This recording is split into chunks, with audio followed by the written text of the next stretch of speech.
માંગરોળ દક્ષિણ ગુજરાત વીજ કંપની લિમિટેડની 6 વીજ કચેરી ભવનનું લોકાર્પણ કરવામાં આવ્યું હતું.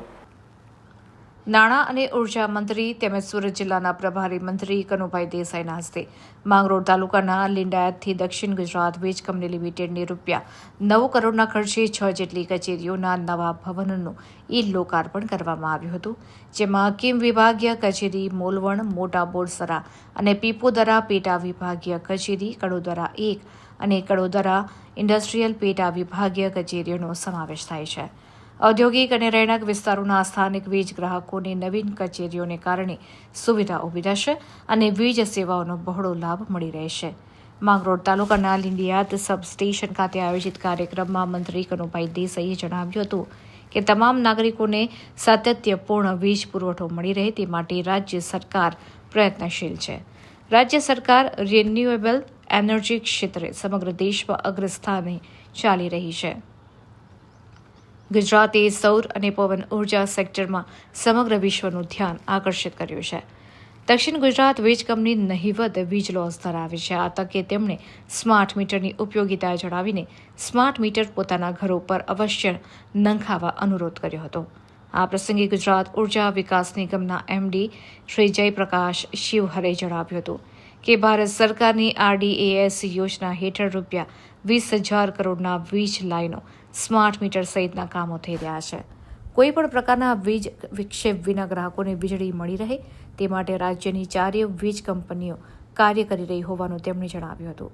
આ પ્રસંગે જિલ્લા પંચાયત પ્રમુખ શ્રીમતી ભાવિનીબેન પટેલ, DGVCLના MD યોગેશ ચૌધરી, અધિક્ષક ઇજનેર સુરતી, કિમ, કડોદરા ઇન્ડસ્ટ્રીઝના પ્રતિનિધિઓ, ગ્રામજનો ઉપસ્થિત રહ્યા હતા.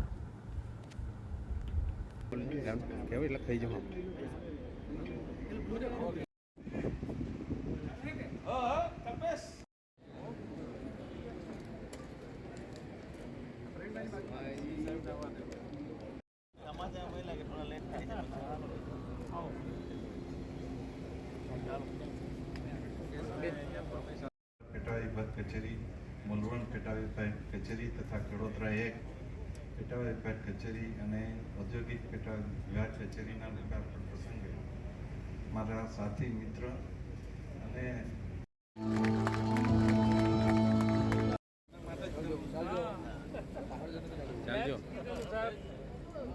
પ્રેક્ટિસ છે ચાલુ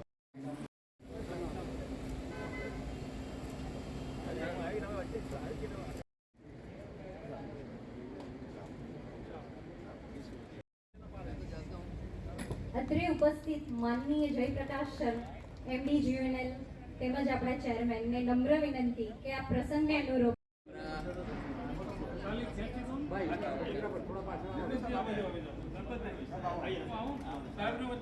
અને મારા મંત્રી શ્રી માનનીય શ્રી કનુભાઈ દેસાઈ સાહેબ, આપનું ખૂબ ખૂબ સ્વાગત છે.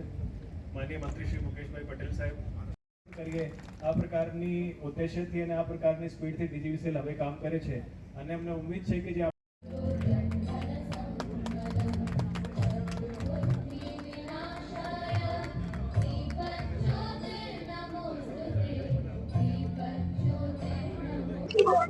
આજે સુરત જિલ્લામાં દક્ષિણ ગુજરાત વીજ કંપની હેઠળ આવતી વિવિધ વિભાગીય પેટા વિભાગીય કચેરીઓના નવા મકાનના લોકાર્પણ પ્રસંગે અમારા સાથી મંત્રી અને જેમણે ઉર્જા ક્ષેત્રે મારી સાથે ઘણું કામ કર્યા છે એવા મુકેશભાઈ, આ વિસ્તારના સૌથી સિનિયર એવા યુવા નેતા અને જેમણે સરકારમાં વર્ષો સુધી સારી સેવા આપી છે એવા આ વિસ્તારના ધારાસભ્ય શ્રી ગણપતભાઈ અને GUVNLના MD શ્રી જયપ્રકાશ શિવહરેજી, યોગેશ ચૌધરીજી, DGVCLના MD. આપણે જોયું છે કે છેલ્લા ઘણા વર્ષોમાં ગુજરાતમાં વીજળી ક્ષેત્રે અનેક સુધારાઓ થયા છે અને વીજળીની ક્વોલિટીમાં ઘણા બધા ફેરફારો થયા છે અને ગુણવત્તા સુધરી છે અને એનો સંપૂર્ણ યશ આપણે જો આપીએ તો શરૂઆત આપણા મોદીજીથી કરવી પડે. મોદી સાહેબે દિવસે વીજળી આપવા જ્યોતિગ્રામ યોજના શરૂ કરી, ત્યાર પછી સોલાર પોલિસી અને ક્લાઇમેટ ચેન્જ ડિપાર્ટમેન્ટ શરૂ કરીને લોકોને સૌર ઉર્જા કે કુદરતી ઉર્જા કેવી રીતે મળે એના માટેના અનેક પ્રયત્નો કર્યા અને એમના પ્રયત્નો થકી જે પોલિસીઓ બનાવી તેનાથી આપણું ગુજરાત સૌર ઉર્જા એટલે કે સોલાર ઉર્જા અને પવન ઉર્જામાં સમગ્ર દેશમાં નંબર 1 નું સ્થાન ધરાવે છે. અને એના લીધે જ આપણે જે ખેડૂતોને દિવસે વીજળી આપવાની માંગ વર્ષોથી હતી તે પૂર્ણ કરી શક્યા છે. અને સાથે સાથે આ વીજળી આપણને સસ્તી પણ પડે છે. જ્યારે આપણે કોલસા અને બીજાથી વીજળી બનાવીએ છીએ ત્યારે એ વીજળીનો ખર્ચ 8 થી 10 રૂપિયા જેટલો થાય છે. સૌર ઉર્જા લગભગ 3 થી 3.5 રૂપિયા સુધીમાં આપણને મળી રહે છે. એટલા માટે જ વીજળી કંપનીઓ પણ પોતાના બિલમાં કે એમાં ઘણી બધી રીતે આપણને મદદરૂપ થાય રીતે ગ્રાહકોનું કામ કરે. ખાસ કરીને મારી વિનંતી છે કે આપણે સ્માર્ટ મીટરનો વધુમાં વધુ ઉપયોગ કરીએ.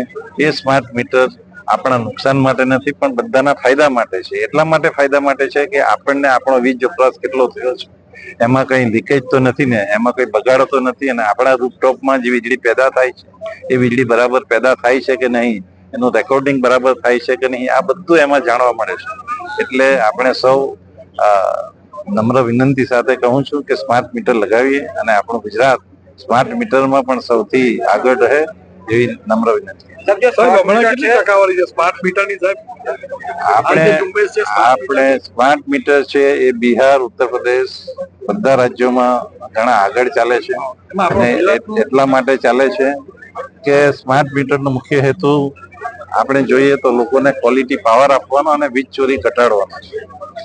આપણા રાજ્યમાં દક્ષિણ ગુજરાત વીજ કંપની, મધ્ય ગુજરાત વીજ કંપની અને ઉત્તર ગુજરાત વીજ કંપનીમાં પાવર લોસ 6 થી 7% છે.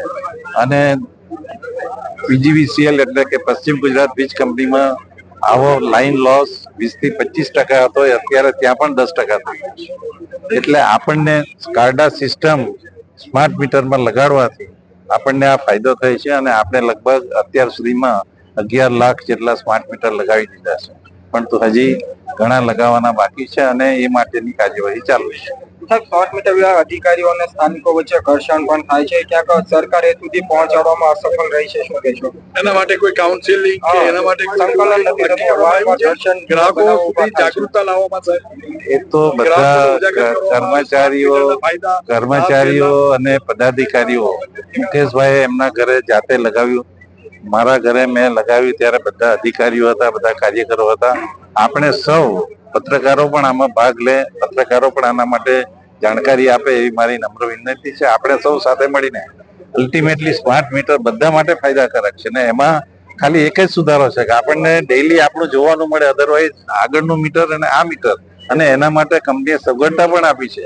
તમારી આખી સોસાયટી હોય, તમે એક મીટરની સાથે જૂનું મીટર રાખો, સ્માર્ટ મીટર રાખો, ફરક પડે તો આપણે લોકોમાં કેવું છે કે એમાં પ્રીપેડ છે એટલે એવું કંઈક ના. પ્રીપેડ જો પહેલા શરૂઆતમાં અમલ થયો ત્યારે પ્રીપેડમાં આગળના જૂના જે બાકી હતા બધા પૈસા કપાઈ ગયા, પણ હવે પછીના આ થવાનું પ્રીપેડ નથી. પ્રીપેડમાં આપણે હંમેશા ડિસ્કાઉન્ટ આપવાના છે. એટલે જેને પ્રીપેડ પસંદ કરશે તેને થોડું 2% ડિસ્કાઉન્ટ. સૌથી વધારે સફળતા સ્માર્ટ મીટરમાં ક્યાં મળી છે? આપણા દક્ષિણ ગુજરાત ને મધ્ય ગુજરાત.